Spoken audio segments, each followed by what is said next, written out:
સોનબાઈ માતની મારા વાલા ભાઈઓ બહેનો માતાજીઓ બધા બેસો, બધા બેસી જાઓ તો મને બોલવાની મજા આવશે. અને આપણે મારે બે શબ્દો કહેવા છે, આપણે આપણા જીવન જરૂરી માટે કહેવા છે. એટલે બેસો તો આનંદ આવે, બધા સાંભળી શકે. સમૂહ લગ્નમાં અચકાવવાનું શું છે, અચકાવશો છો એનો કઈ મતલબ સમજાતો નથી મને. મોટા મોટા આપણે જબરજસ્ત ખર્ચા કરી ઘરે, એ ભંડોળમાં આપણે 51,000 દેખાડીએ ને 51 લાખ જેવા દેખાય છે. ભંડોળને આપણે મજબૂત કરીએ, ભંડોળ મજબૂત થશે તો દીકરીઓને હજી મને એમ થાય છે કે સોનું આપીએ તો શું, આપણે આપણી દીકરીઓ છે ને આપણે સોનું આપવું છે. અડધો તોલો સોનું દેશું ને એને ઘરમાં ગમે અહીંયા પણ એને રાખવા થશે, કામ આવશે. 5,000 ની આપણે ચૂંટણીઓ લઈ છે એ કોઈ રાખે નહીં. એટલે આ છે ને ભગવતીનો આદેશ, સોનલમાનો આદેશ. તે પછી બનુમાં મને કહેતી હતી કે હિરલ ભલે ભણેલી નથી તું, પણ તારો આત્મા ઉજળો છે અને તું આ કામ કરી શકી, પ્રજા તારા ફેરી હાલશે. એવા આશીર્વાદ બનુમાં મને ખૂબ આપ્યા છે. ગરમ પાણી કરીને પગ ધોવરાવું એટલે એને એમ થાય કે આ મારો અહીંયા છે, હીરબાઈ ને દઈ દઉં છું. એટલી એને આનંદ આવતો. અને ખૂબ માતાજીનો આશીર્વાદ છે તો કામ હાલે. અને હું એમ નથી કહેતી કે આ સમૂહ લગ્ન હું કરું છું, આપણો બધાનો સમૂહ છે. કઈ થાય નહીં હોય, એક હાથે તાળી ન વાગે. આપણે બધા તાળીઓ પાડીએ તો ક્યાં પણ અવાજ આવે એનો. એટલે મારા ભાઈઓ મને હવે વાત કરી દીધી છે, આપણા સમાજની ધારા વિશેની ચર્ચા તો મેં કરી દીધી છે.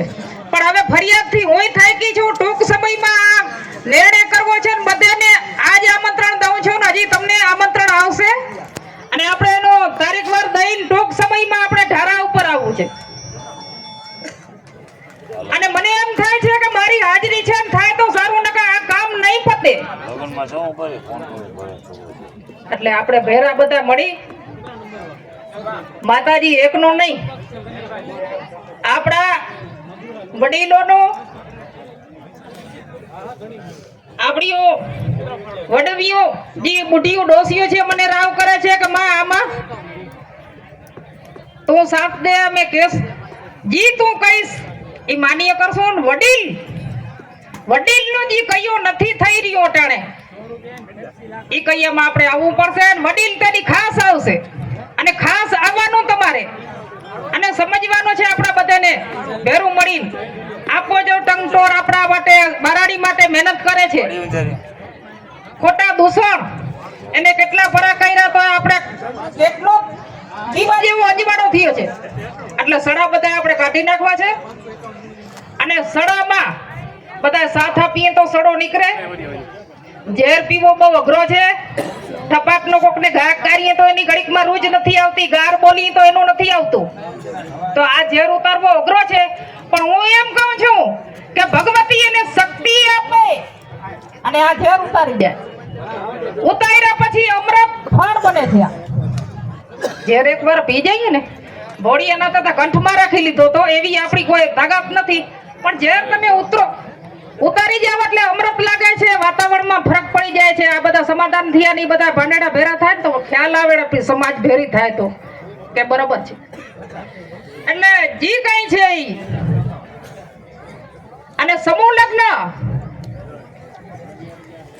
લગ્ન મારા અને જી કરતા મિત્ર છોકરા બધા દીકરા મારા ઈ એમ કહે છે કે માતાજી આપણે સમૂહ લગ્ન જોરદાર જબરદસ્ત કરવા છે. તો એમાં કઈક વડીલ છો તમે આગળ થાવ.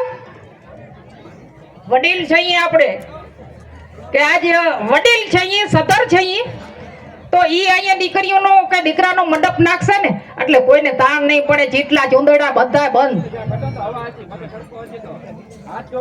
એટલે એવી થોડી સમૂહ લગ્ન માટે ભાવના રાખો.